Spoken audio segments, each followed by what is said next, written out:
தினமலர் நேயர்களுக்கு வணக்கம். உரைகள் நிகழ்ச்சிக்கு உங்களை அன்போடு வரவேற்கிறோம். வீடுகளுக்கு மின்சாரத்தை வழங்குவதில் இந்தியாவிலேயே தமிழகத்துல தான் மிக குறைந்த கட்டணம் வசூலிக்கப்படுகிறது அப்படின்ற ஒரு விஷயம் புள்ளி விவரங்கள் மூலமாக வெளிவந்திருக்கிறது. 2023 மார்ச் வரை தொகுக்கப்பட்ட புள்ளி விவரம் கட்டணம் மற்றும் வரிகள் சம்பந்தமாக அதில் தான் இது சொல்லப்பட்டிருக்கிறது. இதை மேற்கோள் காட்டி அரசு சார்பில் ஒரு செய்தி குறிப்பும் ஒன்று வெளியிடப்பட்டிருக்கிறது. இது பாருங்க, இவ்வளவு குறைந்த கட்டணம் தமிழகத்தில் தான் இருக்கிறது, அதனால ஏழை எளிய மக்களுக்கு இந்த அரசு ஒரு சிறந்த முறையில் செயல்பட்டு கொண்டிருக்கிறது அப்படின்னு ஒரு பெருமிதம் தெரிவித்து ஒரு செய்தி குறிப்பு ஒன்று வெளியிடப்பட்டிருக்கிறது. பார்க்கும் பொழுது கண்டிப்பாக எல்லா மாநிலங்களையும் கம்பேர் பண்ணி பார்க்கும் பொழுது மகாராஷ்டிராவாக இருக்கட்டும், எல்லா இடத்தையும் பார்க்கும்பொழுது கண்டிப்பாக கம்மியாக தான் இருக்குது. முதல் 100 யூனிட் இலவசம், அடுத்த 100 யூனிட்டோட சராசரி அப்படின்னு பார்க்கும் பொழுது ₹133 அப்படின்ற ஒரு விஷயம். ஆனால் இது ஒரு பக்கம் ஒரு நல்ல செய்தியாக இருக்குது. ஒரு பக்கம் மின்கட்டணத்தை உயர்த்தும் போதே தமிழக அரசு இதுதான் சொன்னாங்க. அவங்க சொன்ன மாதிரியே இன்றைக்கு புள்ளி விவரங்கள் வந்திருக்கிறது. இது உண்மையிலேயே எப்படி சாத்தியமாயிற்று அப்படின்ற ஒரு கேள்வி. ஏன்னா மற்ற மாநிலங்களில் அதிகமாக இருக்கும்போது எப்படி தமிழ்நாட்டில் மட்டும் இதை குறைத்து கொடுக்க முடிகிறது அப்படின்ற ஒரு கேள்வி. இன்னொன்று பக்கம் பார்க்கும் பொழுது சிஏஜி அறிக்கையில் பார்க்கும்போது இந்த மின் பகிர்மான கழகம் டான்ஜெட்கோ பொறுத்த வரைக்கும் என்ன மாதிரியான ஒரு நஷ்டத்தில் அது இயங்கி கொண்டிருக்கிறது அப்படின்ற ஒரு விஷயத்தை அவங்க வெளிப்படுத்தி இருக்கிறாங்க. அதாவது கடன் எந்த அளவிற்கு கடன் அங்க வாங்கப்பட்டிருக்கிறது. பொதுத்துறை நிறுவனங்கள்லேயே கிட்டத்தட்ட வாங்கப்பட்ட மொத்த கடன்லேயே 75% இப்போ டான்ஜெட்கோருக்கு தான் கட்ட வேண்டிய சூழல், அவங்க தான் வாங்கியிருக்கிறதாகவும் ஒரு விஷயம். ஸோ ஒரு பக்கம் இது நஷ்டம், இன்னொரு பக்கம் இது மக்களுக்கு கம்மியாக கொடுக்குறாங்க. ரெண்டுமே எப்படி இது பேலன்ஸ் செய்யப்படுது? இது கட்டணம் கம்மியாக தான் இருக்குது அப்படின்றது சொல்கிறதும் ஒரு சரியான ஒன்று தானா தமிழகத்தின் சூழ்நிலையை பார்க்கும் பொழுது அப்படின்ற ஒரு கேள்வியும் இருக்கிறது. ஏன்னா நம்ம நிறைய பிரச்சனைகளையும் சந்தித்து கொண்டிருக்கிறோம். நம்மளுக்கு பார்க்குறோம், அடிக்கடி நம்மளுக்கு நமக்கு மின்சாரம் இல்லாத ஒரு சூழல் நிலவுகிறத பார்க்குறோம். நிறைய நேரங்களில் ஓவர் வோல்டேஜில் வீட்டில் இருக்கிற சாமானெல்லாம் வெடிக்கிறதெல்லாம் பார்க்குறோம். இழப்புகள், லீக்கேஜஸ், விநியோகத்தில் பல இழப்புகளும் இருக்குது. ஸோ இதெல்லாம் எப்போ சரி செய்யப்படும்? அப்படி உண்மையிலேயே இந்த எல்லாமே மேனேஜ்மெண்ட், அதை நிர்வாகம் பண்ணுவது முழுவதுமாக சரி செய்யப்பட்டு விட்டால் இன்னுமே கூட நம்ம மக்களுக்கு குறைந்த செலவில் மின்சாரத்தை அளிக்க முடியுமா அப்படின்ற ஒரு கேள்வியும் இருக்கிறது. இது உண்மையான நிலவரம் தானா அப்படின்றதும் தெரிந்து கொள்ள வேண்டியது இருக்கிறது.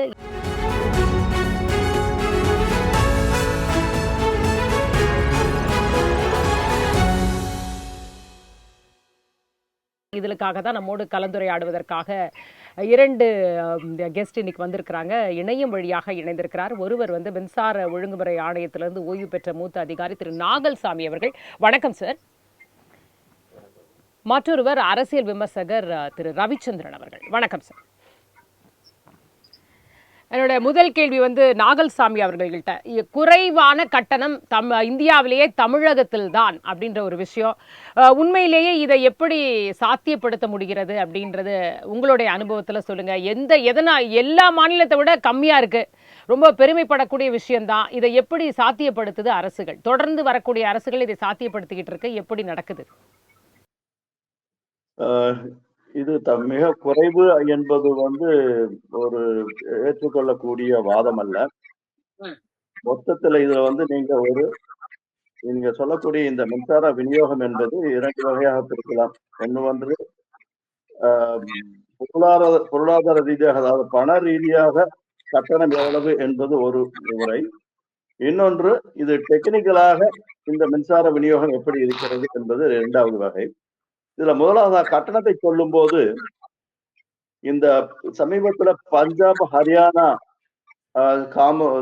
சேம்பர் ஒரு ஆய்வு செய்திருக்கின்றார்கள்.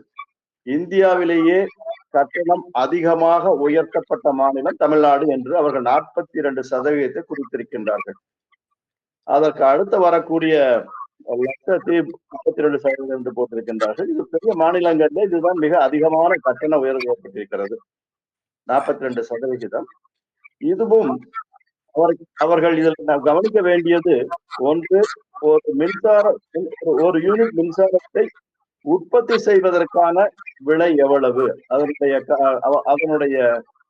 கட்டணம் எவ்வளவு என்று பார்க்க வேண்டும். ஒன்று, அவர்களாக உற்பத்தி செய்யக்கூடிய மின்சாரத்தினுடைய விலை. வெளியிலிருந்து வாங்கக்கூடிய மின்சாரத்தினுடைய விலை, இவைகளெல்லாம் சேர்த்து கொண்டு மொத்தம் உற்பத்தி செய்கின்ற மொத்தம் வாங்கப்பட்ட மின்சாரத்தினுடைய சராசரி விலை எவ்வளவு என்று பார்க்க வேண்டியிருக்கிறது. அதற்கு பிறகுதான் மின்சாரத்தை விற்கும் போது ஒவ்வொரு கேட்டகரி ஒவ்வொரு ஒவ்வொரு வகையான நுகர்வோர்களுக்கும் அவர்கள் எப்படி கட்டணத்தை நிர்ணயித்திருக்கின்றார்கள் என்று பார்க்க வேண்டும். இரண்டுக்கும் இடையில் உள்ள மின்சாரத்தை விற்கக்கூடிய விலை அதிகமாக இருந்தால் அந்த மின்சார வாரியத்திற்கு லாபம் வரும். மின்சாரம் விற்கக்கூடிய விலை அதனுடைய செலவை விட குறைவாக இருந்தால் நஷ்டம் வரும். கடைசியாக அவர்கள் மின்சார ஒழுங்குமுறை ஆணையம் கொடுத்த உத்தரவில் 2022 கொடுத்த உத்தரவுப்படி அவர்களுடைய எதிர்பார்ப்பு 2023 ஒரு 1000 கோடி நஷ்டம் வரலாம். 2024 அதாவது மார்ச் 2024 மின்சார வாரியம் ஏறக்குறைய ஒரு 9000 கோடி 10,000 கோடி லாபம் சம்பாதிக்க வேண்டும் என்றுதான் அவர்கள் இந்த கட்டணத்தை நிர்ணயித்தார்கள். 42% மின்சார உயர்த்தி அவர்கள் ஒப்புதல் கொடுத்ததற்கு காரணம் அவர்கள் 10,000 கோடி லாபம் சம்பாதிப்பார்கள் என்ற எதிர்பார்ப்பில் தான். ஆனால் உண்மையான நிலவரம் இதற்கு எதிர்மாறாக இருக்கிறது. 2023 9,000 10,000 கோடி நஷ்டம், 24 அதே அளவு இழப்பு என்று சொல்லுகின்றார்கள். அப்படி என்றால் இதில் ஏதோ மின்சார ஒழுங்குமுறை ஆணையம் செய்த சரியாக கணிக்கவில்லையா, அல்லது செலவை இவர்கள் அதிகமாக கூட்டிக் கொண்டதனால் இவர்களுடைய நஷ்டம் ஏற்பட்டிருக்கிறதா என்று பார்க்க வேண்டும். அப்படி பார்க்கும்போது கூட 42% மின்சார கட்டணத்தை உயர்த்தியதன் காரணமாக இவர்கள் மின்சார கட்டணம் மற்ற மாநிலங்களை விட குறைவாக இருக்குது என்று சொல்ல முடியாது.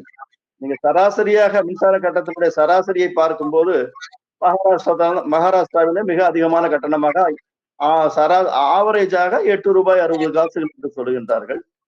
தமிழகத்திலும் அது 6 ரூபாய்க்கு மேல் இருக்கின்றது. 6 ரூபாய் 60 காசோ 6 ரூபாய் 70 காசோ வருகிறது. அவர்கள் அந்த ஒப்பீடு பண்ணும்போது ஏற்பட்ட அந்த கட்டணம்.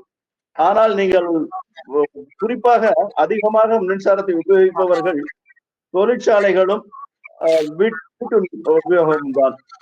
வீட்டு உபயோகத்திலே சாதாரண மக்களுக்கு 100 யூனிட் 2 மாதங்களுக்கு 100 யூனிட் இலவசம் என்று சொல்லும் போது குறைவாக மின்சாரம் உபயோகிப்பவர்களுக்கு இது ஒரு சாதகமாக இருக்கின்றது.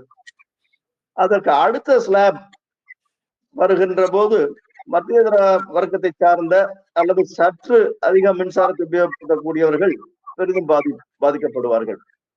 இல்ல அதாவது சார், இல்ல நுகர்வோரை பொறுத்த வரைக்கும் பல மாநிலங்களோட கம்பேர் பண்ணும்போது கம்மியா இருக்கு அப்படிங்கிறது ஒரு நல்ல செய்தியா தானே இருக்க முடியும். அதுவும் 42% உயர்வுக்கு அப்புறம் கம்மியா இருக்கு அப்படின்னு சொல்றத புள்ளி விவரத்தை பார்க்கும்போது ஓகே, அரசு நமக்கு கம்மியா தான் கொடுக்குதுப்பா, நமக்கு ஏழை எளிய மக்களுக்கு சாதகமாக செயல்படுது அப்படின்னு தானே புரிஞ்சுக்க முடியும் அந்த புள்ளி விவரத்தை பார்த்தா. ஆனா நீங்க சொல்றீங்க அது கம்மி இல்லை அப்படின்னு. அதை எப்படி சொல்றீங்க? எதை வச்சு சொல்றீங்க கம்மி இல்லை? அதுதான் நீங்கள் இந்த மின்சார வாரியத்திற்கு அரசாங்கமே ஒரு 100 யூனிட்டுக்கான கட்டணத்தை கட்டி விடுகிறது. அதனால் மக்களுக்கு இது சாதகமா இருப்பதாக சொல்லலாம். ஆனால் நீங்க அந்த 100 யூனிட்டுக்கும் அரசாங்கம் கட்டக்கூடிய பணத்தையும் எடுத்துக்கொண்டு பார்த்தீர்கள் என்றால் மின்சார கட்டணம் மற்ற மாநிலங்களோடு ஒப்பிடும்போது குறைவாக இல்லை. இது நீங்கள் 500 யூனிட்டுக்கு மேல் சென்றால் உங்களுக்கு 11 ரூபாய்க்கு மேல் வருகிறது. எனவே 11 ரூபாய்க்கு மேல் கட்டணம் வரக்கூடியது எப்படி இந்தியாவிற்கு குறைவான கட்டணமாக இருக்க முடியும்? எனவே மிக குறைவான கட்டணம் என்பது சரியான ஒரு கருத்து அல்ல என்றுதான் என்னுடைய வாதம். இது நான் சொன்னது போல, ஒன்று வீட்டு நுகர்வோர்களுக்கான கட்டணம், இரண்டாவதாக தொழிற்சாலைகளுக்கான கட்டணம். 2000-2001 வரைக்கும் மின்சார வாரியம், தமிழ்நாடு மின்சார வாரியம் லாபகரமாக நடந்து கொண்டிருந்தது. அப்பொழுது அதனுடைய வருமானம் மிகப்பெரிய அளவிலே தொழிற்சாலைகளிலிருந்து வந்து கொண்டிருந்தது. 60% வருமானம் தொழிற்சாலையிலிருந்து வந்து கொண்டிருந்தது. இப்பொழுதும் மின்சார கட்டணம் தொழிற்சாலைகளுக்கு மிக அதிகமாக உயர்த்தப்பட்டு விட்டதால் தொழிற்சாலைகள் தங்களுக்கு தாங்களே சொந்தமாக மின்சார உற்பத்தியை ஏற்படுத்திக் கொண்டு மற்ற தனியாரிடமிருந்து மின்சாரத்தை வாங்க ஆரம்பித்து விட்டார்கள். அதன் காரணமாக மின்சார வாரியத்திற்கு கிடைக்கக்கூடிய வருமானம், தொழிற்சாலைகளிலிருந்து கிடைக்கக்கூடிய வருமானம் மிக குறைந்த அளவுக்கு 15%, 20% என்று குறைந்து விட்டது.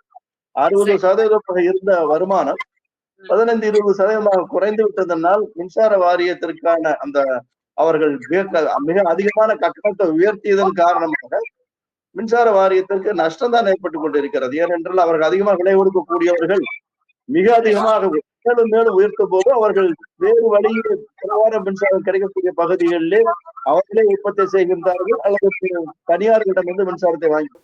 சரி சரி, இந்த இடத்துல இல்ல நான் வரேன் சார். இந்த இடத்துல ரவிச்சந்திரன் அவர்கள்ட்ட நான் கேட்க நினைக்கிறது வந்து, நீங்களும் அதை தான் சொல்ல நினைக்கிறீங்களா? 133 ரூபாய் அப்படிங்கிறது வந்து உங்களுக்கு கம்மியா தெரியுதா? நுகர்வோரா நீங்க எப்படி இதை பார்க்குறீங்க?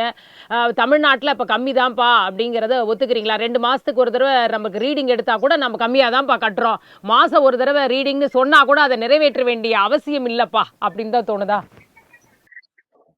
தமிழகத்தை பொறுத்த வரைக்கும் குறிப்பா திராவிட கட்சிகள், குறிப்பா திமுக ஒரு விஷயத்த சொன்னா அதன் உள்ளர்த்தத்தை தெரிஞ்சுக்கணும். ரொம்ப நாளைக்கு புரியாம இருந்த ஒரு விஷயம், ₹1.99 எனக்கு கிடைக்கு சொல்லிட்டு இருந்தாங்க. அது வந்து டைரக்ட் டாக்ஸ் மட்டும் கணக்குல எடுத்து அவங்க சொன்னாங்க. இன்டைரக்ட் டாக்ஸ கணக்குல எடுத்திருந்தா ₹1.25 மத்திய அரசுக்கு போகுங்கிறது எல்லாருக்கும் தெரிஞ்சு. இவங்க 100 யூனிட்டுக்கு ₹133 அப்படிங்கிற கணக்கு எந்த வகையில் எனக்கு தெரியும். எனக்கு தெரிஞ்சு 400 யூனிட் வரைக்கும் ₹4.80 உயர்த்திருக்காங்க. எல்லாருக்கும் தெரியும். 100 யூனிட்டுக்கு வந்து இவங்க இலவசமா கொடுத்துருக்காங்க. மீதி இருக்கிற 100 யூனிட்டுக்கு நான் ஒரு அமௌண்ட் கட்டுறேன். நீங்க 200 கொடுத்துட்டு நீங்க ஒரு தப்பு. 100 யூனிட் இலவசமா மீதி 100 யூனிட்டுக்கு நான் ஒரு பணம், அந்த பணத்தை நீங்க 200 பேச முன்னாடி எடுத்து வைக்கிறேன். ஆனா இப்ப ஐயா சொன்ன மாதிரி லோயஸ்ட் அப்படின்னு எடுத்துக்கிறதாக இருந்ததுன்னா 400 யூனிட்டுக்கு 4 தமிழகத்தில் இருந்துட்டு இருக்கிற ஒரு விஷயம். ஆனா அதே உத்தரப்பிரதேசல ₹300, மகாராஷ்டிரா ₹290, 395 லோயஸ்ட். 100 யூனிட் எனக்கு அவ்வளவுதான் வரும், 200 யூனிட் பண்ணா அவ்வளவுதான் வரும். இதே மாதிரி ஹையஸ்ட் எடுத்துக்கீங்க, தமிழ்நாட்டுக்கு 11.8, உத்தரப்பிரதேஷ் 7.1, கர்நாடகா 5.2 மட்டும் கம்மியா. அதெல்லாம் இது வந்து அடிப்படை. ரெண்டாவது விஷயம் நீங்க என்ன புரிஞ்சுக்கணும் அப்படின்னா, consumer meters, consumer meter, digital மீட்டருக்கு இதுல ஒரு மிகப்பெரிய தவறு நடந்துட்டு இருக்கு தமிழ்நாட்டுல. 300 லட்சம் மீட்டர்ஸ் வந்து இன்னும் நம்ம வந்து பழைய மீட்டர் வச்சிருந்தா 2020 என்னோட வீட்டு என்ன இருக்கும் நான் புதுசா எதுவும் வாங்கினேன். அதுக்கு எனக்கு ₹900 தான். இந்த மீட்டர் மாத்தின உடனே ரேட் ஏற்றின உடனே இன்னைக்கு நான் ₹3000 கட்டிருக்கேன். இந்த இது வந்து தமிழ்நாடு கிட்டத்தட்ட 300 லட்சம் அந்த மீட்டர் வந்து பழைய மீட்டரா இருக்கு. இந்த மீட்டர் போட்டது வந்து டிஜிட்டல் மீட்டர் போட்டது வந்து 4,71,000 இருக்கும். இது கொஞ்சம் இந்த 1 வருஷம் 2 வருஷத்துல அதிகரிச்சிருக்கலாம் மத்திய அரசுல இருந்து வந்த நியாயமான அழுத்தங்கள்ல. ஆனா கேரளாவை நீங்க எடுத்துக்கிட்டீங்க அப்படின்னு சொன்னா 132 லட்சம் வந்து ரெகுலர் மீட்டர் அப்படின்னு இருக்குன்னா 87,000 வந்து அவங்க டிஜிட்டல் மீட்டரா இருக்கு. குஜராத்ல சத்தீஸ்கர்ல எடுத்துக்கிட்டீங்கன்னா 59 லட்சம் தான். 59 லட்சம் தான் நார்மல் இது இருக்கு. ஆனா 2,10,000 வந்து டிஜிட்டல் மீட்டர் இருக்கு. டிஜிட்டல் மீட்டர்ல ரேட் வந்து கரெக்டா கேட்க வேண்டிய ஒரு விஷயம். அதை நீங்க பார்த்துக்கோங்க. அது இப்ப ஆந்திர பிரதேசம் எடுத்துக்கிட்டீங்கன்னா நார்மல் மீட்டரு 2,92,000 வந்து மீட்டர்னு இருக்கு. ஸோ இந்த நார்மல் மீட்டர்னு ஒண்ணு இருக்கு. அந்த நார்மல் மீட்டர்ல வந்துதான் அவங்களுக்கு வந்து கொடுக்க வேண்டிய பணம் கலெக்ட் பண்ணப்படாம போகிறது அப்படிங்கிறத நீங்க புரிஞ்சுக்கணும். அதே நீங்க டிஜிட்டல் மீட்டராக இருந்தா கரெக்டா வந்துருங்கிறத நீங்க புரிஞ்சுக்கணும். இந்த ஒரு வேறுபாடு. ரெண்டாவது நீங்க பாத்தீங்கன்னா உத்தரப்பிரதேச நம்மளோட 1.5 மடங்கு அதிக பாப்புலேஷன். அங்க வந்து தேவைப்படுகின்ற மின்சாரம் வந்து 1,29,448 யூனிட் MU தான் உங்களுக்கு வந்து அங்க தேவைப்படுது. ஆனா நாம அவங்கள விட 1.5 மடங்கு கம்மியா இருந்து 1,09,000 MU வந்து நம்ம கன்சியூம் பண்றோம். இது எதனால அப்படின்னு பார்த்தா ஒரு சால்ஜாப்பு சொல்லலாம். இந்தியாவிலேயே ஃபேக்டரிஸ் அதிகமா இருக்கிறது தமிழ்நாட்டுல, அதனால அப்படி வருதுன்னு நீங்க சொல்லலாம். நான் இல்லைன்னு சொல்ல. இப்ப விவசாயிகளுக்கு வந்து இலவச மின்சாரம் கொடுத்ததை நம்ம விமர்சிக்க முடியாது. ஆனா அவங்க கிட்ட நம்ம ஒரு மீட்டர் வைக்கிறதுக்கு ஜெயலலிதா அம்மா முயற்சி பண்ணாங்க 2003ல. மீட்டர் எதுக்கு வச்சாங்கன்னா, யாராவது என்ன கால்குலேஷன் வருதுன்னு தெரிஞ்சுக்கிறதுக்காகவும், 2வது வந்து எதுக்கு வச்சாங்கன்னா, ஒரு காலகட்டத்துல 50 ஏக்கருக்கு மேல இருக்கிறவங்களுக்கு மின்சார கட்டணத்தை வசூலிச்சிருவோம் அப்படின்ற ஒரு முடிவெடுக்கிறதுக்காக கூட அவங்க பண்ணாங்க. ஆனா அப்ப திமுக என்ன பண்ணுச்சு, ஐயோ மீட்டர் வைக்கிறாங்க, உங்க இலவசத்தை கேன்சல் பண்ணிடுவாங்கன்னு பீதியை கிளப்பி விட்டுச்சு. அது என்ன ஆயிடுது அப்படின்னா, இந்த இலவச மின்சாரம்ங்கிறது ஏழைகளுக்கு எத்தனை இடஒதுக்கீடு மாதிரி ஆயிப்போச்சு. ஏழைகளுக்கு போகிறதா, மெத்த பணக்காரர்களுக்கு போகிறதாங்கிறதே தெரியாத அளவுல அந்த பர்டிகுலர் பிரச்சனை இருக்கு. அதுக்கப்புறம் நீங்க பாத்தீங்கன்னா, இப்ப ரீசன்ட் ஹைக்ல ஐயா அதை ஏற்கனவே சொல்லிட்டாரு. 42% நம்ம தமிழ்நாட்டுல ஏத்திருக்கோம். நம்மள தவிர வேற யார் ஏத்திருக்காங்கன்னு பார்த்தா சின்ன சின்ன மாநிலங்கள் தான். கோவா, லட்சத்தீவு அப்படிங்கிறது தான். ஜம்மு அண்ட் காஷ்மீர் இதெல்லாம். அப்போ பெரிய மாநிலங்களான அதாவது ஜிடிபில அதிகம் கான்ட்ரிபியூட் பண்ணக்கூடிய அந்த 6 மாநிலத்தை எடுத்து வச்சுட்டு நீங்க ஒப்பீடு பண்ணணும். மகாராஷ்டிராவை, உத்தரப்பிரதேச, கர்நாடகாவை, தமிழ்நாட்டை, குஜராத்தை, தெலுங்கானாவை எடுத்து வச்சுட்டு நீங்க ஒப்பீடு பண்ணணும். அப்படி பண்ணுவீங்க அப்படின்னு சொன்னா இவங்க என்ன பண்றாங்க, உங்களுக்கு ஒரு கணக்கு கொடுக்கும்போது 7 மாநிலத்தினுடைய கணக்கு உங்ககிட்ட கொடுத்திருக்காங்க. இதெல்லாம் என்னை விட அதிகமா இருக்குன்னு கொடுத்திருக்காங்க. அப்ப 21 மாநிலம் என்னங்கறத யார் சொல்லுவா? 2026ல அண்ணாமலை கூட்டணி ஆட்சி அமைச்சிட்டு வந்து அவருதான் சொல்லுவாரா? அப்ப அந்த 21 மாநிலங்கள் என்ன அப்படின்னு நீங்க பாத்தீங்கன்னா, தமிழ்நாட்டுக்கு இன்னைக்கு இல்ல 2013ல இருந்து உத்தரப்பிரதேஷ் வந்து அதிகமாக இருக்கு. மகாராஷ்டிரா வந்து அதிகமா இருக்கு முதல்ல. மும்பையில மட்டுமே 3 விதமான ரேட்டிங் சொல்றாங்க ரவிச்சந்திரன் சார். 3 விதமான ரேட்டு வந்து அதுல கொடுத்துருக்காங்க. மும்பையில மட்டுமே தனியார்கள்ட்ட இருந்து இப்போ டாட்டானா ஒரு ரேட்டு, அந்த மாதிரி ஒவ்வொரு இடத்துல இருந்தும் நீங்க பாக்குறீங்கன்னா அந்த ரேட்டே வித்தியாசப்படுது.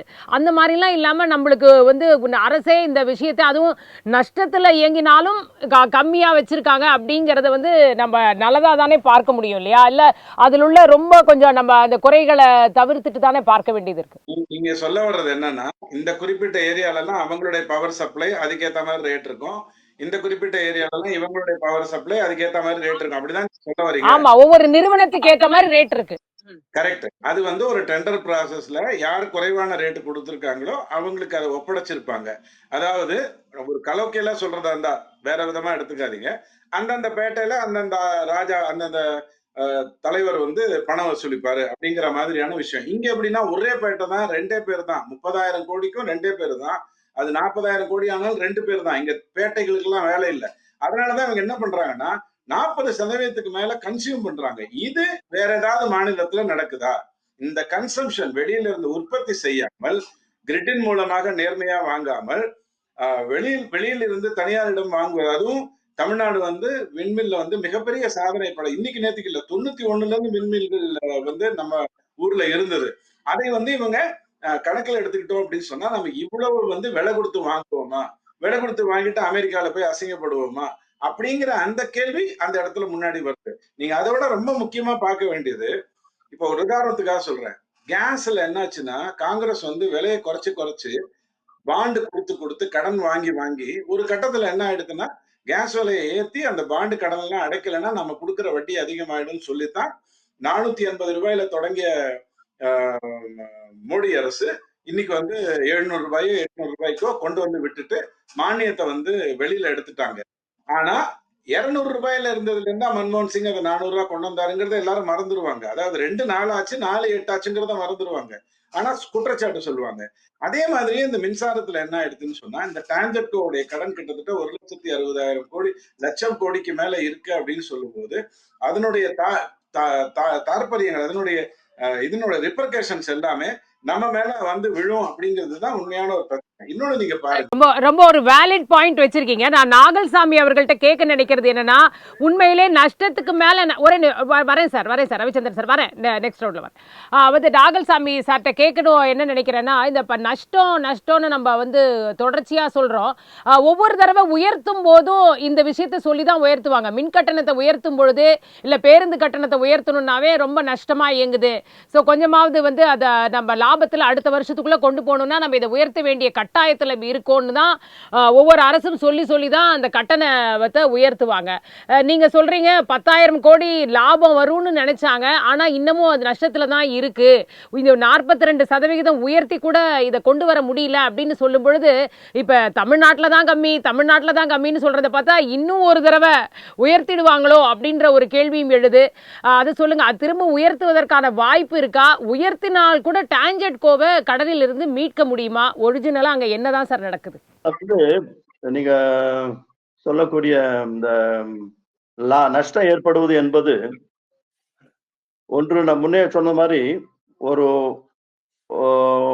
ஓட்டைகள் உள்ள ஒரு கண்டெய்னரை தண்ணி பிடிச்சா எப்படி அது எப்பவுமே நிரம்ப முடியாதோ, அதுபோல வருமானத்தை வந்து மின்சார வாரியங்கள் தமிழ்நாடு மட்டும் இல்ல, மொத்தமாகவே பார்த்தா அவர்கள் கொடுக்கக்கூடிய கணக்குகள், லாப நஷ்ட கணக்குகள் எல்லாமே ஒரு மாதிரி ஒரு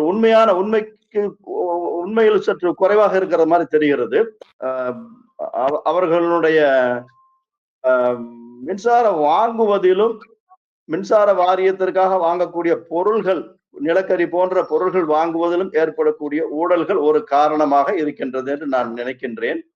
ஏனென்றால் நான் மின்சார ஒழுங்குமுறை ஆணையத்தில் இருக்கும்போது என்னுடைய உத்தரவில் நானே சொல்லியிருக்கின்றேன், இந்த மின்சாரம் இந்த 3300 மெகாவாட் மின்சாரம் வாங்குவதிலே 65,000 கோடி நஷ்டம் வரும் மின்சார வாரியத்திற்கு. 15 ஆண்டு கால ஒப்பந்தத்திலே நஷ்டம் வரும் என்று சொன்னேன். ஆனால் அதை பற்றி இதுவரையிலுமே எந்த நடவடிக்கையும் எடுக்கப்படவில்லை. அதே போல அதானியினுடைய இந்த காற்றாலை மின்சாரத்தை அவர்கள் வாங்குவது சட்டத்துக்கு விரோதமானது. 7 ரூபாய் ஒரு காசு என்கின்ற வீதத்திலே 25 ஆண்டுகளுக்கு அவர்கள் போடுகின்ற ஒப்பந்தம் செல்லாது என்று நானே உத்தரவிலே கொடுத்திருக்கின்றேன். அதையும் எந்த நடவடிக்கையும் எடுக்கப்படவில்லை. எனவே இவர்கள் மின்சார வாரியத்திற்கு ஏற்படக்கூடிய நஷ்டத்தை குறைப்பதற்கோ அல்லது தவிர்ப்பதற்கோ எந்த நடவடிக்கையும் எடுக்காததான் இதற்கு ஒரு முக்கியமான காரணமாக நான் கருதுகின்றேன். அதே போல மின்சாரத்தை வாங்கக்கூடிய, கட்டணத்தை உயர்த்தினாலும் கூட மின்சாரத்தை அந்த அளவுக்கு காசு கொடுத்து வாங்கக்கூடியவர்கள் மின்சாரத்தை முழுவதுமாக உபயோகிக்கின்றார்களா? சிறு குறு தொழிற்சாலைகள் எல்லாம், நிறைய தொழிற்சாலைகள் மூடிவிட்டதாக சொல்லுகின்றார்கள். எனவே அவர்களுடைய நுகர்வு எவ்வளவு தூரம் குறைந்திருக்கிறது என்பதையும் பார்க்க வேண்டும். எனவே அவர்கள் எதிர்பார்க்கின்ற வருமானம் வராமல் போவது ஒன்று. இரண்டாவது, மின்சார வாரியத்தினுடைய செலவுகள் வந்து ஒரு சரியான கணக்கீடு இல்லாமல், சரியாக பார்க்காமல், அதில் ஊழல்கள் மூலமாக அதிக செலவு ஆவதும் ஒரு காரணமாக இருக்கும் என்று நான் நினைக்கின்றேன். சரி, ரவிச்சந்திரன் சார், அதாவது நிஜமாவே ஒரு வெளிப்படையான நிர்வாகம் இல்லையா? கொடுக்குற சார் சொல்றாரு அந்த டேட்டாவே கொஞ்சம் ரொம்ப உண்மைக்கு கொஞ்சம் தொலைவில் தான் இருக்கு, அது உண்மையா இருக்கல அப்படின்னு வந்து சொல்றாரு. அப்போ வந்து ஒரு வெளிப்படையாவே எந்த விஷயங்கள் இல்லையோ, அதனால தான் யாரு புள்ளி விவரங்கள் சேகரிக்க போனாலும் அவங்களுக்கு என்ன இது மக்களுக்கு கொடுக்கணுமோ அந்த விஷயம் மட்டுமே அங்க சொல்லப்படுற மாதிரியான ஒரு சூழல் இருக்கு இல்லையா? அப்போ உண்மையிலேயே மக்களுடைய வந்து நிலைமை தான் என்ன சார்? திரும்ப திரும்ப விலை ஏற்றத்தை தான் நம்ம சந்திக்க வேண்டிய அவசியத்துல இருக்கோமா? அதுதான் நம்ம கட்டாயமா ஏத்தும் போது நம்ம மத்திய அரசை கை காட்டிட்டா போதும் அப்படின்னு நினைச்சுக்கிறாங்களா? குறிப்பா மிடில் கிளாஸ் பொறுத்த வரைக்கும் அதை நசுக்கப்பட வேண்டும். மிடில் கிளாஸ் எப்படியுமே நமக்கு வாக்களிக்காது அப்படின்னு சொல்லி அந்த மிடில் கிளாஸ வந்து எப்படியாவது நசுக்கிறணும் அப்படிங்கிற ஒரு எண்ணம் திமுகவுக்கு எப்போதுமே உண்டு. அதுல எந்த மாற்று கருத்தும் இல்லை. ரெண்டாவது நீங்க புரிஞ்சுக்க வேண்டியது, இவங்க தன்னுடைய தேர்தல் அறிவிக்கையில சோலார் எனர்ஜி 15,000 மெகாவாட் உற்பத்தி செய்வோம்னு சொன்னாங்க. இன்னி வரைக்கும் அதுக்கான எந்த வேலையும் செய்யல.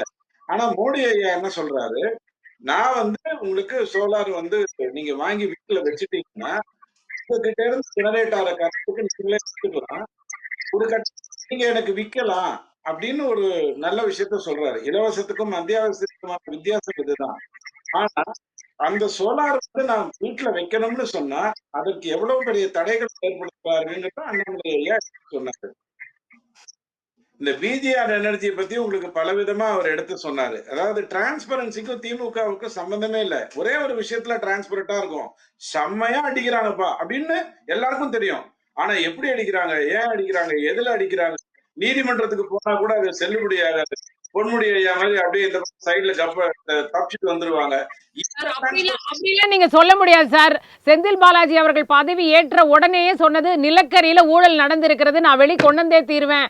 அதிமுக ஆட்சி காலத்துல இவ்வளவு பெரிய ஊழல் நடந்திருக்கிறது, தரம் குறைவான நிலக்கரியை வாங்கி இருக்கிறாங்க அப்படின்ற ஒரு விஷயத்தை வந்து கொண்டாந்து ஒரு கிட்டத்தட்ட ஒரு வெள்ளை அறிக்கை மாதிரியான ஒரு விஷயத்தை வந்து வெளியிட்டாரு. அப்படி இருக்கும்போது நீங்க அப்படியே பொத்தாம் பொதுவா நீங்க அதை சொல்லிட்டு கடந்து போயிட முடியாது இல்ல. அப்ப அவங்க ஊழலை ஒழிக்கணும்னு நினைக்கிறாங்க இல்லையா? இன்னைக்கு வந்து என்ன நிலைமை, இன்னைக்கு வெள்ளை அறிக்கை யார் வெளியிடணும் அப்படிங்கறத சொல்லணுமா வேண்டாமா? இன்னைக்கு அவர் வந்த போது சொன்னாரு வெள்ளை அறிக்கை விடுறேன்னு சொன்னாரு. ஏன்னா இவங்க எப்ப தெரியுமா, இந்த தெலுங்கு படத்துல ரெண்டு அண்ணன் தம்பி அல்லது ரெண்டு பேர் வந்து செமையா சண்டை போட்டுப்பாங்க, அதனால இந்த ஊரே நாசமா போகும். அந்த மாதிரி இந்த திராவிட கட்சிகள் ரெண்டு பேர் ஒருத்தருக்கு ஒருத்தர் திட்டிக்கிட்டு நாட்டை ஒரு வெளி பண்றதுக்கான ஏற்பாடு பண்ணுவாங்க. அதுல சூப்பர் ஹீரோ பெரிய வில்லன் யாருன்னு கேட்டா நம்ம திமுக தான். நான் என்ன கேட்கிறேன், வெள்ளை அறிக்கையை வச்சுக்கிட்டு நீங்க என்ன பண்ண போறீங்க? இப்ப மோடி ஐயா என்ன சொல்றாரு, நீங்க சோலார் வாங்கிட்டு ஜெனரேட் பண்ணிக்கிட்டீங்கன்னா உங்ககிட்ட நான் வாங்குறேன், உங்களுக்கு இலவச மின்சாரம் கொடுப்பது என்னுடைய நோக்கம் இல்ல, ஆனா மின்சாரத்தை இலவசமாக்குறது என்னுடைய நோக்கம். இது எப்படி இருக்கு? இந்த மாதிரி பேசுறதா இருந்ததுன்னா நீ வெள்ளை அறிக்கை விடலாம். நீ விட்டதே கருப்பளிக்க, அதுல வெள்ளை பெயிண்ட், இதை வச்சுக்கிட்டு நான் என்ன பண்ணணும்? சோலார் எனர்ஜியை பத்தி நான் உங்களுக்கு செய்யலைங்கிறது பாருங்க. ஸ்மார்ட் மீட்டர் வைக்கிறதுக்காக, அதன் மூலமாக ரிடக்ஷன் லாசஸ் கம்மி பண்ணுவதற்காக ஒரு ஸ்டாட்டிஸ்டிக்ஸ் நம்ம முன்னாடி இருக்கு. ஆந்திர பிரதேசத்துக்கு மத்திய அரசு வந்து 4127 கோடி ஸ்மார்ட் மீட்டர் வைக்கிறதுக்காக கொடுத்தது. அதுல அது வந்து 9276 கோடி மிச்சப்படுத்தி ஆந்திர பிரதேஷ். குஜராத் வந்து 10,643 கோடி கொடுக்கப்பட்டது, 6026 வந்து மிச்சப்படுத்தியது. ஆனால் தமிழ்நாட்டுக்கு 19,230 கோடி கொடுக்கப்பட்டு 9,066 கோடி தான் மிச்சப்படுத்த முடிஞ்சது. அதாவது உங்களுக்கு ஸ்மார்ட் மீட்டர் கொடுத்து அது மூலமா ரிடக்ஷன் பண்ணணும்னு சொல்றாங்க. அந்த ஸ்மார்ட் மீட்டரை வச்சே எப்படி ஊழல் பண்றதுன்னு போய் அதுல எப்படி பில்ஃபரேஜ். ஆனா ஏன்னா இவங்க வந்து விஞ்ஞான ஊழல்னு சொன்னது வந்து மறுக்கிறாங்க, விஞ்ஞான ஊழல்னு சர்க்காரியா சொல்லவில்லை, மறுக்கிறாங்க. ஆனா எல்லார் மனசுலயும் பசுமனு தாண்டி கூட இந்த மின்சார ஊழியர் செய்யக்கூடிய விஞ்ஞான ஊழல் செய்யக்கூடிய ஒரே ஆட்சி இவங்க தாங்கிறது எல்லாருக்கும் தெரியும். ஒண்ணு புரிஞ்சுக்கோங்க, பல வருடங்களாக தமிழ்நாட்டை விட 21 மாநிலங்கள் கம்மியான மின்சார வேலையை தான் இருக்கிறது. இவங்க இந்த 6 மாநிலத்தை மட்டும் வைத்துக்கொண்டு பேசி பிரயோஜனம் இல்லை. 4ல 1-2 மேலே ஏறி இறங்கலாம். ஆனால் இதை வச்சு கம்பேர் பண்ணணும்னா உத்தரப்பிரதேச, மகாராஷ்டிராவை, கர்நாடகாவை, குஜராத்தை, தமிழ்நாட்டை, தெலுங்கானாவை, ஏன்னா இதுதான் ஜிடிபியில கிட்டத்தட்ட 49% கொடுக்கக்கூடியது. அதுல 14% மகாராஷ்டிரால கொடுக்குது. மகாராஷ்டிரால 8 ரூபாய் ரேட்டு, கவலையே கிடையாது. அவங்கள பொறுத்த வரைக்கும் அந்த அந்த மாநிலம் நல்ல 14% ஜிஎஸ்பி ஜிடிபி கொடுக்குதுன்னு சொன்னா அவங்க வந்து ஆட்டோமேட்டிக்கா அங்க எலக்ட்ரிக்கல் ரேட்டும் அதிகமாயிடுது. இங்க இவங்க என்ன பண்றாங்க, ஏழைகளுக்கு கொடுத்தேன் ஏழைகளுக்கு கொடுத்தேன்னு கதை விட்டு நஷ்டத்தை ஏற்படுத்திட்டு அந்த நஷ்டத்தை கிட்ட இருந்து வாங்குறேன்னு சொல்லி மிடில் கிளாஸ் கிட்ட இருந்து வாங்கிட்டு இருப்பாங்க. எனக்கு ஒரு சந்தேகம், இந்த நிகழ்ச்சியை பார்த்துட்டு இருக்கிறவங்க சொல்லணும், ஒரு வீட்டுல இன்வெர்டர் வைத்தா அங்க வந்து அவருடைய எலக்ட்ரிக்கல் கன்சம்ஷன் அதிகமாகுமா? 24 மணி நேரமும் இன்வெர்டர் ஓடிச்சுன்னா அது கன்சம்ஷனை அதிகப்படுத்துமா அப்படின்னு தெரிந்தா நான் உடனடியா அந்த இன்வெர்டர் தூக்கி போட்டுருவேன். ஆனால் இந்த இன்வெர்டர் என் வாழ்க்கையில வாங்கணும்னு எனக்கு சொல்லி கொடுத்ததே திமுக தான். 14 மணி நேரம் 15 மணி நேரம் கரண்ட், அதுவும் ராத்திரியில கரண்ட் அப்படின்னு பண்ணி ஹெல்மெட் வாங்கினானோ இல்லையோ தன்னுடைய உயிரை காப்பாத்திக்கிறதுக்கு அவன் அத்தியாவசியமா மாறி போச்சு சார். அது அத்தியாவசிய ஒரு பொருள்ல ஒன்றா ஆயிடுச்சு, எல்லார் வீட்டுக்கும் அது தேவையில்லை இருக்குது. ஆனால் ஒத்துக்கிறேன், ஆனால் அதனால் இன்வெர்டர் 24 ஹவர்ஸ் ஓடுறதுனால் மின்சாரம் கன்சம்ஷன் அதிகமாகுதா? அதனாலதான் என்னுடைய வீட்டுல மின்சாரம் 3000 ரூபாய்க்கு வந்துருதா? 900 ரூபாய் இருந்தது 2020 சாதா மீட்டரு. இந்த டிஜிட்டல் மீட்டர் வந்ததுக்கு அப்புறம் 3200 இவங்க விலை ஏத்துனது எல்லாம் சேர்த்துன்னா அதுக்கு இன்வெர்டர் ஒரு காரணமாங்கிறத நம்ம ஆய்வு செய்ய வேண்டிய அவசியம் இருக்கு. ஒன்னே ஒண்ணு மட்டும் நான் சொல்லிடுறேன், ஒரு விலைவாசியை கட்டுப்படுத்தணுங்கிற ஒரு எண்ணம் எப்ப வரும் அப்படின்னு சொன்னா, கறி நான் வாங்குறேன், இந்த கறினா நம்ம மின்சாரத்துக்கானது, கறி நான் வாங்குறேன், இந்த கறியை நான் இறக்குமதி செய்ய வேண்டுமா? இதனால் நான் என்ன பண்ணணும், இதுக்கு என்ன அஜெண்டா வச்சுக்கணும், ஒண்ணு யோசிக்கணும். 3 மாசத்துக்கு முன்னாடி இதே தலைப்புல நான் தினமலர் பேசினேன். அப்ப வந்து நான் ஒரு விஷயம் சொன்னேன், ஐயா 1,60,000 கோடி டான்ஜெட்கோல நஷ்டம் இருக்கு, நீங்க பாண்டை வெளியிடுங்க, 25 வருடத்திற்கு பிறகு இந்த இந்த விலையேற்றத்தோட உங்களுக்கு வரும், நீங்க நாட்டுக்கு ஒரு சேவை செய்யறீங்க, நீங்க இந்த பாண்டு வாங்குறதுனால நான் இந்த கடன் அடைச்சிருவேன், அதன் மூலமாக தமிழ்நாட்டுக்கு நல்லது நடக்கும்னா முதல்ல போய் நிக்கிறது மிடில் கிளாஸ்காரன் தான் போய் அதை வாங்குவான். சின்னதா 5000ல இருந்து 10,000ல இருந்து 1,00,000 வரைக்கும் வாங்குறது அவன் தான் வாங்குவான். நாட்டுக்கு நல்லது செய்யணுங்கிற ஒரு எண்ணத்துல. அப்படி செலவை குறைக்கிறதுக்கான திட்டம் உங்ககிட்ட இருக்கா தெரியாது. அட்லீஸ்ட் நீங்க வந்து இந்த நார்மல் மீட்டர்ல இருந்து எல்லாத்தையும் டிஜிட்டல் மீட்டரா மாத்தி நேர்மையான விதத்துல கலெக்ட் பண்ணுவீங்கன்னா, கை வச்சீங்கன்னா கிராமத்து ஓட்டு போயிடும்னு சொல்லி அதுவும் முடிஞ்சு போயிடும்.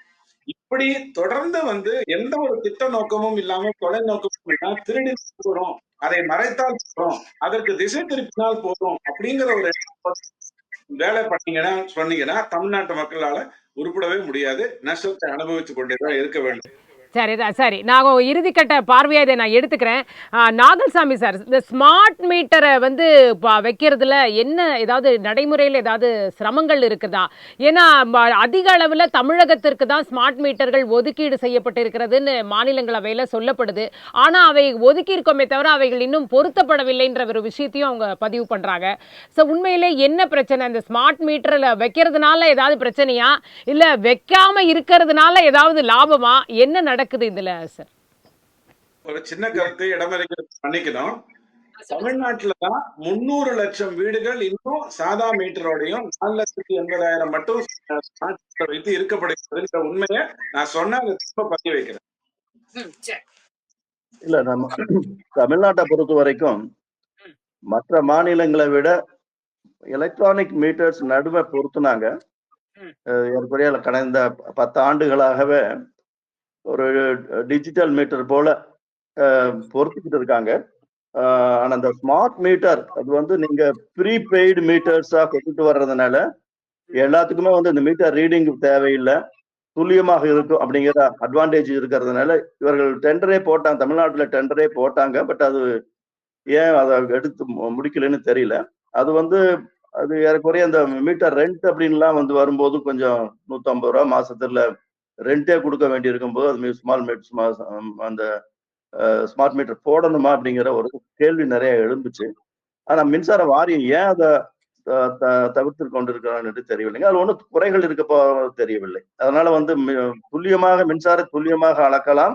அதே போல மின்சார கட்டணத்தையும் நாம் வந்து ப்ரீபெய்டாக முன்பவே மின்சார வாரியத்திற்கு கொடுத்து விட்டு எவ்வளவு நாளைக்கு நமக்கு தேவையோ மின்சார வாரியம் வந்து கணக்கெடுக்க வேண்டிய அவசியம் இல்லை, நம்மளே கட்டிக்கலாம். அதனால நல்லதுதான். இதுல ஒன்றும் தவறு ஒன்றும் இல்லை. ஆனால் மத்திய அரசாங்கம் ஒதுக்கீடு செய்வது என்பதுதான் புரியவில்லை. ஏனென்றால் மின்சார வாரியத்துக்கு வந்து பணம் கொடுத்துதான் ஆகணும். இவர்கள் வந்து மின்சார ஸ்மார்ட் மீட்டருக்கு வந்து காசு கொடுக்க வேண்டியது, அது மிகப்பெரிய எண்ணிக்கை, மிகப்பெரிய தொகை. எல்லா மின்சார வாரியத்தினுடைய 3 கோடிக்கு மேற்பட்ட இணைப்புகளுக்கும் ஸ்மார்ட் மீட்டர் வைத்தால் ஏறக்குறைய 20,000-30,000 கோடி தேவைப்படும். எனவே அதை அவ்வளவு தூரம் அவர்கள் ஒரே சமயத்தில் செய்ய முடியுமா என்பது சந்தேகம். அதே போல இந்த இதுவும் சூரிய ஒளி மின்சாரமும் அது வந்து பேட்டரி இல்லாம அதை ஸ்டோரேஜ் பண்ணாம, ஏன்னா மின்சாரத்தை உற்பத்தி செய்தால் உடனடியாக ஒரு 1/2 மணி நேரத்துக்குள்ள அது நுகர்ந்து விட வேண்டும். அதை சேமித்து வைக்கக்கூடிய முறை இப்போது இல்லை. அதனுடைய விலை அதிகமாக இருப்பதனால முடியாது. அதனால நீங்க பெரிய அளவுல வந்து நீங்க பெரிய கிரிட் இருந்தாதான் வந்து அதை சமாளிக்க முடியலன்னா முடியாது.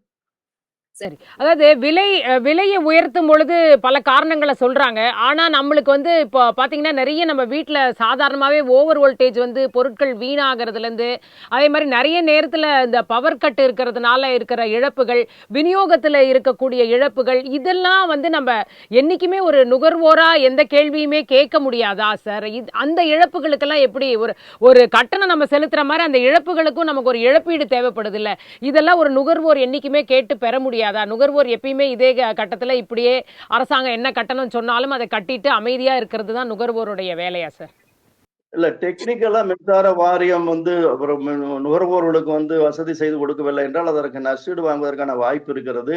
குறிப்பாக இது டெக்னிக்கலாக உங்களுக்கு வந்து மின்சாரம் அதிக வோல்டேஜ் வருது, குறைந்த வோல்டேஜ் வருது, அதனால வரக்கூடிய மின்சாரம் நம்முடைய வீட்டில் இருக்கக்கூடிய பொருட்கள் உடைந்து விடுகிறது என்றால் அதற்கான நஷ்டீடு இதுவரைக்கும் அது எல்லாருமே கேட்கும் அளவுக்கு அது வரவில்லை.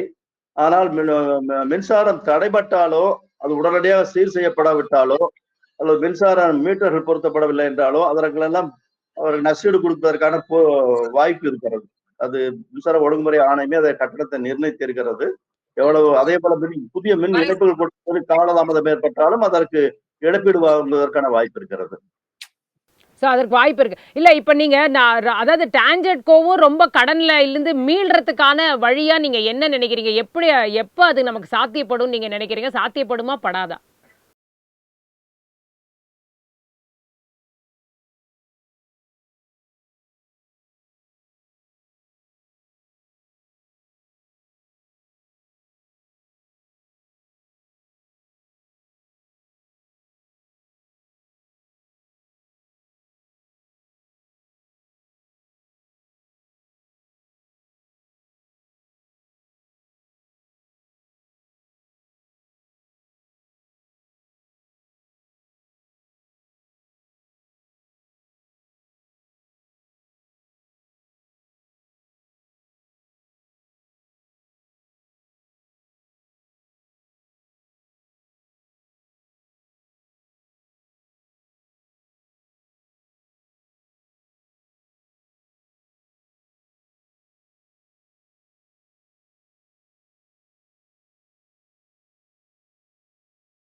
வாய்ப்புகள் இருக்கு. ஆனா அந்த வாய்ப்புகளை பயன்படுத்த மாட்டேங்கிறாங்க அப்படின்னு சொல்றதா புரிஞ்சுக்கிறேன் சார்.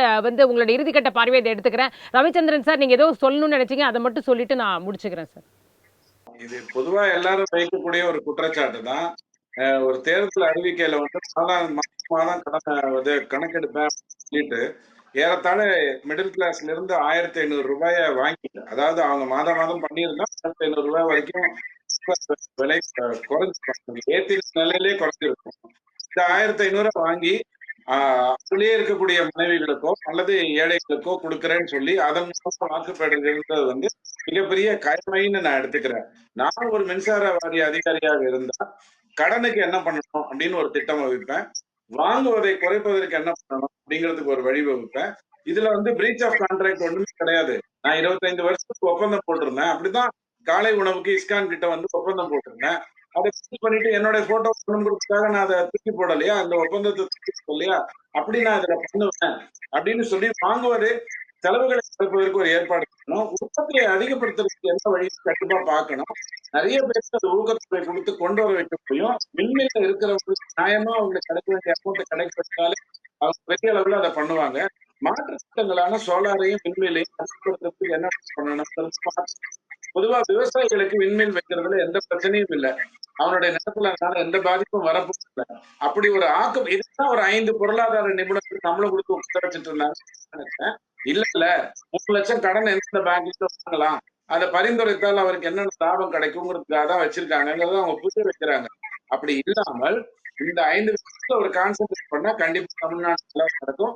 2026 வரைக்கும் தான் நம்ம திமுக ட்ராக் ரெக்கார்டு வந்து 5 வருடம் ஒரு நாள் சட்டமன்றத்துல இருந்ததில்ல. ஆண்டவன் காப்பாற்றுவாங்கிற நம்பிக்கையில கூட்டணி ஆட்சி வரும், அங்க இந்த விஷயம்லாம் நடக்கும்னு நாம நம்பலாம். கருத்துக்களை பகிர்ந்து கொண்ட உங்கள் இருவருக்குமே மிக்க நன்றி. மீண்டும் மற்ற நிகழ்ச்சியில் சந்திக்கும் வரை நன்றி, வணக்கம்.